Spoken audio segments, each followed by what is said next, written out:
नमस्कार दोस्तों, podcast star पर आपका एक बार फिर से स्वागत है। दोस्तों, हम इंसानों की एक फितरत होती है कि हम जो देखते हैं और सुनते हैं बस उसी को सच मानते हैं। लेकिन कभी कभी जीवन में हमारे साथ कुछ ऐसी घटनाएं होती हैं जिन्हें दिल तो सच मानता है पर दिमाग नहीं, और कभी कभी दिमाग सच मानता है तो दिल नहीं, और इसी दिल और दिमाग की कश्मकश को डर कहते हैं।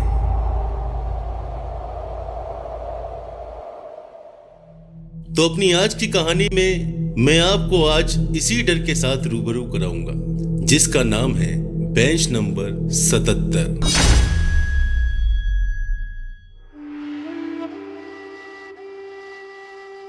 ये कहानी है देहरादून की खूबसूरत वादियों में बसी उस यूनिवर्सिटी की, जहां हर वर्ष देश के दूर दराज के प्रांतों से हजारों स्टूडेंट्स एक बेहतर और हाईटेक एजुकेशन की तलाश में आया करते थे। यूं तो आमतौर पर दिन के समय इस यूनिवर्सिटी में चहल पहल और चहचहाहट रहती थी, लेकिन सूरज ढलते ही यहां एक अजीब सा दर्द करवट लेता था। हवाओं में मानो एक मायूसी सी घुल जाती थी। सूरज ढलते ही यूनिवर्सिटी के कॉम्प्लेक्स का हर दरवाजा, हर एक कोना मानो डर की एक चादर सी ओढ़कर सो जाता था।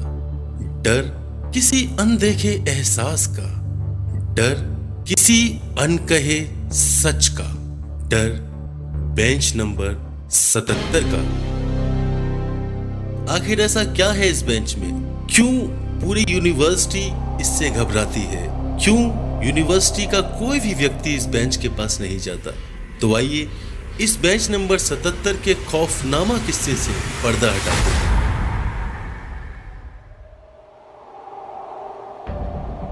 इस यूनिवर्सिटी में हजारों स्टूडेंट्स थे, लेकिन बेंच नंबर 77 की तरफ जाना तो क्या, कोई उसकी तरफ देखता तक नहीं था।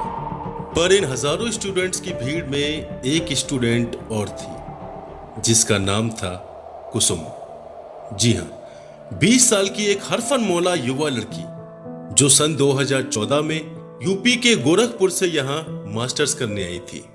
लेकिन पढ़ाई की जगह कुसुम का ज्यादातर ध्यान बैडमिंटन कोर्ट के अंदर लगी उस बेंच नंबर 77 पर लगा रहता था। खाली समय में अपने दोस्तों से दूर बैठ कुसुम उस बेंच को घंटों देखती रहती थी। कुसुम को लगता था मानो वो बेंच उसे अपने पास बुला रही हो, उसे अपनी ओर खींच रही हो। कुसुम ने कई बार इस बात का जिक्र अपने दोस्तों से भी किया, लेकिन किसी ने भी उसकी बातों पर कोई गौर नहीं दिया। कुसुम के दिमाग में हमेशा यही चलता रहता था, आखिर क्यों सभी उस बेंच से डरते हैं? ऐसा क्या है वहां? कुसुम को हमेशा ये सवाल परेशान करते थे। देखते देखते दिन निकले, महीने निकले, फिर एक दिन ऐसा आया कि कुसुम की बेचैनी का बांध टूट गया और फाइनली उसने बेंच नंबर 77 के पास जाने का मन बनाया। पर ऐसा कर पाना कुसुम के अकेले के बस की बात नहीं थी। शाम के बाद पहरा बहुत ही सख्त हो जाता था। कुसुम चाहकर भी अकेले बाहर नहीं निकल पाती। इसमें उसे किसी की मदद की जरूरत थी, पर मदद मांगना भी इतना आसान कहां था। अगर वो किसी को ये कहती कि उसे बेंच नंबर 77 के पास जाना है, तो जाहिर तौर पर उसकी कोई मदद नहीं करता। इसीलिए बहुत सोचने समझने के बाद उसने एक तरकीब लगाई। कुसुम ने अपने रूममेट को बुलाया और कहा, आज मेरे बॉयफ्रेंड का बर्थडे है, जो बगल के बॉयज हॉस्टल में रहता है। मुझे उसे उसका बर्थडे गिफ्ट देना है। मैं बस 10 मिनट में वापस आ जाऊंगी, प्लीज बाहर निकलने में मेरी मदद करो। इस पर कुसुम की फ्रेंड आसानी से कन्विंस हो गई और उन्होंने एक प्लान बनाया। कॉलेज में डिनर का समय रात 9 से 10 बजे तक हुआ करता था, जहां बंद कॉम्प्लेक्स के ही अंदर एक बड़े से डाइनिंग हॉल में सभी स्टूडेंट्स को खाना सर्व किया जाता था। और डिनर के समय हॉल में भीड़ इतनी होती थी कि कौन कहां जा रहा है इसका ख्याल रख पाना बहुत मुश्किल था। डाइनिंग रूम के बाहर एक गार्ड भी तैनात रहता था और उसके ठीक बाहर कॉम्प्लेक्स का मेन डोर, जिसके बाहर था खाली मैदान, और तकरीबन 250 मीटर की दूरी पर थी बेंच नंबर 77। तो प्लानिंग के तहत कुसुम और उसकी फ्रेंड अगले दिन डिनर के लिए हॉल में आए और खाने के दौरान कुसुम की फ्रेंड ने बाहर बैठे गार्ड को कुछ इधर उधर की बातों में अटका दिया और इस मौके का फायदा उठाकर कुसुम बचते बचाते कॉम्प्लेक्स का मेन गेट खोल हॉल से निकल बाहर खुले मैदान में आ गई।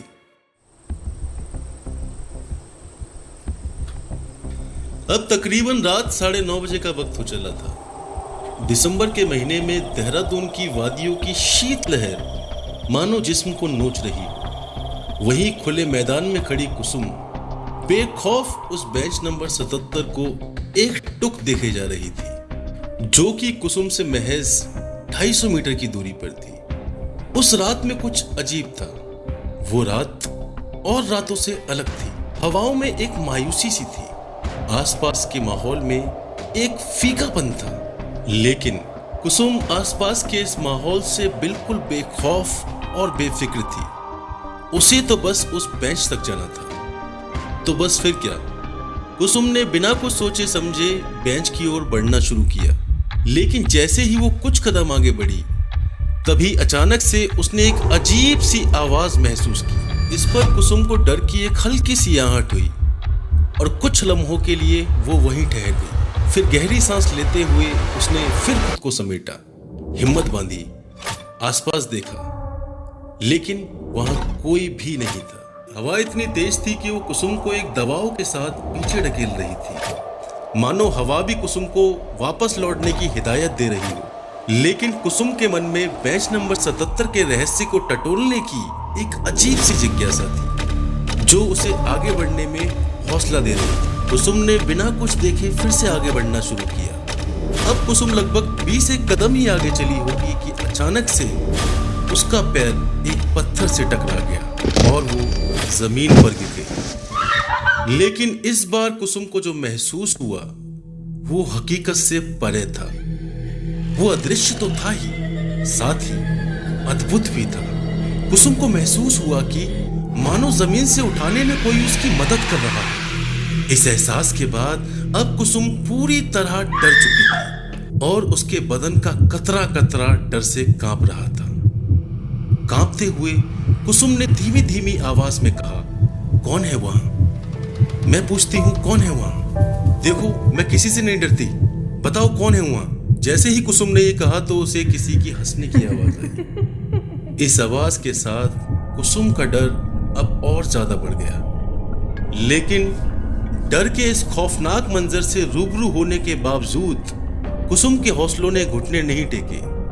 उसने कुछ देर वहां ठहर फिर से खुद की हिम्मत बढ़ाई और बेंच नंबर 77 को एक टक देखते हुए आगे चलना शुरू किया। जैसे जैसे कुसुम बेंच नंबर 77 की ओर बढ़ रही थी, वैसे वैसे मानो अंधेरे का एक कोहरा सा उमड़ता जा रहा था। रात की स्याही काली और काली होती जा रही थी। फिर अचानक से चलते चलते हवा का एक और तेज झोंका आया और इस हवा के झोंके के साथ कुसुम जमीन पर पूरी तरह गिर गई और कुछ समय के लिए बेहोशी से भरी हालत में वहीं पड़ी रही। अब कुसुम की पलकें इस अनजान और अदृश्य डर के कारण कुछ भारी सी होने लगी। कुसुम का शरीर और दिमाग दोनों नम पड़ चुके थे। दिल की धड़कन तेजी से बढ़ने लगी। अब डर कुसुम पर पूरी तरह हावी हो चुका था। फिर थोड़ी देर बाद कुसुम को होश आया। उसने जैसे तैसे अपनी आंखें खोलनी शुरू की तो उसने देखा कि उसके सामने एक अजीब सा काला साया खड़ा है। इस काले साये को देखते ही कुसुम डर से रोने लगी। रोते रोते कुछ देर बाद जब कुसुम ने देखा तो बेंच नंबर 77 उससे महज 10 कदम की दूरी पर थी। और इतना ही नहीं, इस बार उसे बेंच पर किसी के बैठने की आवाज भी महसूस हुई, लेकिन आसपास कोई भी नहीं था। कुसुम ने फिर से डरते हुए कहा, कौन है वहां? आखिर कौन है वहां? बताते क्यों नहीं? कौन है वहां? मगर कुसुम के लाख कहने पर भी सामने से कोई आवाज नहीं आई।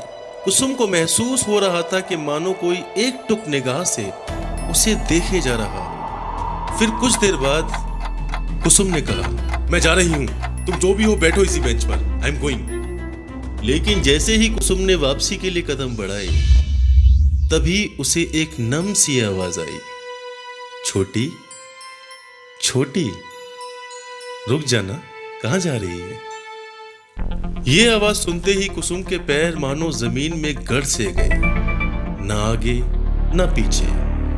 वो वहीं खड़ी हो गई और थोड़ी देर बाद रोने लगी। उसने इधर उधर हर जगह कई बार देखा और फिर रोते रोते खुश्क आवाज में बोली, दीदी, आप मेरी दीदी हो ना? सच बताओ। इस पर सामने से जवाब आया, हाँ छोटी, मैं तेरी प्यारी बहन प्रिया। बहुत देर लगा दी तूने आने में। दरअसल प्रिया कुसुम की बड़ी बहन थी, जो कई साल पहले अचानक से गायब हो गई थी। कुसुम की बड़ी बहन प्रिया ने रोते हुए कहा, आखिर तूने मुझे ढूंढ ही लिया। कुसुम, दीदी आप कहाँ हो? नजर क्यों नहीं आ रहे? आप दिख क्यों नहीं रहे? प्रिया, मैं अब तुझे क्या पगली, किसी को भी नजर नहीं आती। कुसुम, आप कहाँ चले गए हो? पता है, घर और रिश्तेदारों में सब आपको बदचलन, लूज कैरेक्टर, न जाने क्या क्या बोलते हैं। आप कहाँ चले गए हो दीदी? घर क्यों नहीं आते? अब कुसुम को प्रिया के छूने का बखूबी एहसास होने लगा था और उसे एक धुंधली सी परछाई भी नजर आ रही थी। प्रिया ने कुसुम का हाथ पकड़ा, हल्के कदमों के साथ अपनी छोटी बहन को उसी बेंच नंबर 77 के पास ले गई और बोली, बैठ, मैं सब बताती हूँ। प्रिया ने अब अपनी बीती दास्तां के पन्ने खोलने शुरू किए। मैं जब 2008 में इस कॉलेज में आई तो शुरू के कुछ दिनों तक मुझे यहाँ बिल्कुल अच्छा नहीं लगता था। मम्मी, पापा और तेरी बहुत याद आती थी। पढ़ाई में भी मन नहीं लगता था, इसीलिए खाली समय में मैं इस बेंच पर आकर बैठ जाती थी। ये सिलसिला करीब 3 महीने चला। तभी एक दिन एक हैंडसम सा लड़का मेरे पास आया। उसका नाम आयुष था। वो आकर मेरे पास बैठा और मुझे समझाने लगा, देखो, शुरू में ऐसा सबके साथ होता है, धीरे धीरे यहाँ रहने की आदत हो जाएगी। ये जगह बहुत अच्छी है, खुद को इस माहौल में ढालने की कोशिश करो। आयुष की बात सुनकर मुझे अच्छा महसूस हुआ और फिर हमारी रोज बातें होने लगी। धीरे धीरे हम दोस्त बने और फिर एक दिन उसने मुझे प्रपोज कर दिया और मैं भी उसे मना नहीं कर पाई। आयुष दिल्ली में अपनी फैमिली से अलग फ्लैट में अकेले रहा करता था, तो जब भी छुट्टियां होती थी हम कुछ दिन उसके फ्लैट पर ही स्टे करते थे। मूवीज देखना, खाना, घूमना सब होता था। कुसुम नम आंखों से प्रिया की बातें सुनी जा रही थी और बोली, फिर क्या हुआ दीदी? प्रिया, फिर 2010 में एक दिन कुछ ऐसा हुआ जिसने मुझे तुम सबसे दूर कर दिया। कुसुम, ऐसा क्या हुआ दीदी? प्रिया, मैं सब बताऊंगी लेकिन एक शर्त पर। कुसुम, शर्त? कैसी शर्त दीदी? यही कि तू इस सब के बाद ये कॉलेज छोड़ के हमेशा के लिए यहां से चली जाएगी और किसी को कुछ भी नहीं बताएगी। कुसुम, दीदी बताओ तो सही, आखिर हुआ क्या था? प्रिया, नहीं, पहले वादा कर। कुसुम ने सोचा समझा और फिर फाइनली बोला, प्रॉमिस, मैं किसी को कुछ नहीं बताऊंगी। अब बताओ। प्रिया ने आगे की कहानी सुनानी शुरू की। 2010 जुलाई के महीने में मुझे पता चला कि मैं प्रेग्नेंट हूँ। ये बात मैंने आयुष को बताई। बजाय खुश होने के आयुष नाराज हो गया। उसने मुझे अबॉर्शन के लिए कहा, पर मैंने अबॉर्शन के लिए साफ मना कर दिया। मैंने आयुष को शादी के लिए बहुत मनाया और जब वो नहीं माना तो मैंने उसे गुस्से में धमकी दी कि अगर वो मुझसे शादी नहीं करेगा तो मैं सबको इस बारे में बता दूंगी। फाइनली बहुत जिद करने के बाद आयुष शादी के लिए मान गया और आयुष के मानने के बाद फिर मैंने घर पर मम्मी पापा को फोन कर आयुष के बारे में बताया। लेकिन पापा का नेचर तो तुझे पता है ना, उन्होंने साफ साफ मना कर दिया कि अगर ऐसा कुछ हुआ तो जिंदगी में हमें अपना मुंह मत दिखाना। ये बात जब मैंने आयुष को बताई तो आयुष ने फिर से कहा कि अभी अबॉर्शन करा लो, फाइनल ईयर के बाद शादी कर लेंगे, बच्चों का क्या है, फिर से हो जाएंगे, तब तक पेरेंट्स को ही मना लेंगे। पर मुझे अबॉर्शन नहीं कराना था और मैंने आयुष से कुछ ही दिनों में शादी करने के लिए कहा। हम दोनों के बीच काफी बहस भी हुई और फाइनली आयुष शादी के लिए मान गया। हम दोनों ने कॉलेज से भागकर शादी करने का प्लान बनाया। आयुष ने 27 जुलाई रात 11:30 बजे मुझे कॉलेज के बाहर बुलाया। कॉलेज से बाहर कुछ ही किलोमीटर दूर एक मंदिर था जहां हमें शादी करनी थी। आयुष ने कॉलेज से बाहर निकलने में मेरी मदद के लिए कॉलेज के किसी गार्ड से बात कर ली थी और ये कहते कहते प्रिया ने रोना शुरू कर दिया। प्रिया को रोता हुआ देख कुसुम बोली, दीदी आप रो क्यों रहे हो, बताओ ना फिर क्या हुआ। मैं टाइम के हिसाब से बाहर निकली और गार्ड के साथ गेट से बाहर आ गई। बाहर अंधेरा बहुत ज्यादा था, कुछ भी ठीक से नजर नहीं आ रहा था और ना ही ग्राउंड की एक भी लाइट जल रही थी। कॉलेज के मैदान में सिर्फ मैं और गार्ड थे। हम चलते चलते तकरीबन कॉलेज के मेन कैंपस से 200 मीटर दूर आ गए। तभी अचानक से मेरे सर पर किसी ने लोहे की किसी भारी चीज से हमला किया और मैं आधी बेहोश हो गई और बेहोशी की हालत में आधी खुली पलकों से देखा तो क्या दीदी, बोलो ना, कौन था सामने, किसने मारा आपको, बोलो ना दीदी बोलो ना, कौन था। सामने कोई और नहीं बल्कि कॉलेज का डायरेक्टर और आयुष थे। आयुष ने मेरे सर पर लोहे की रॉड से हमला किया था।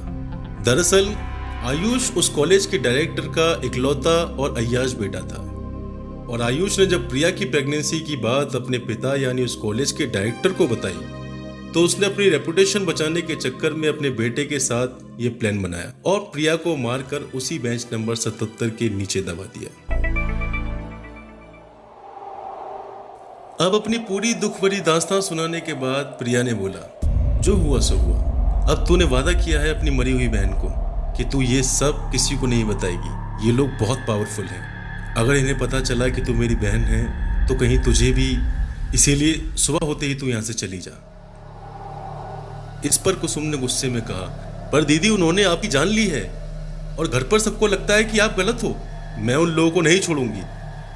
कुसुम को रोकते हुए प्रिया ने कहा, छोटी हम उन लोगों का कुछ नहीं कर सकते, तूने अपनी मरी हुई बहन को प्रॉमिस किया है, जा यहां से। और इसके साथ ही कुसुम ने सुबह अपने घर पर फोन किया और उस कॉलेज को और बेंच नंबर 77 यानी अपनी प्यारी बहन प्रिया को छोड़कर हमेशा के लिए वहां से चली गई। तो आज की कहानी में बस इतना ही। तो नेक्स्ट टाइम मैं मिलूंगा आपसे किसी और कहानी में। तब तक के लिए नमस्कार और सुनते रहिए पॉडकास्ट स्टार।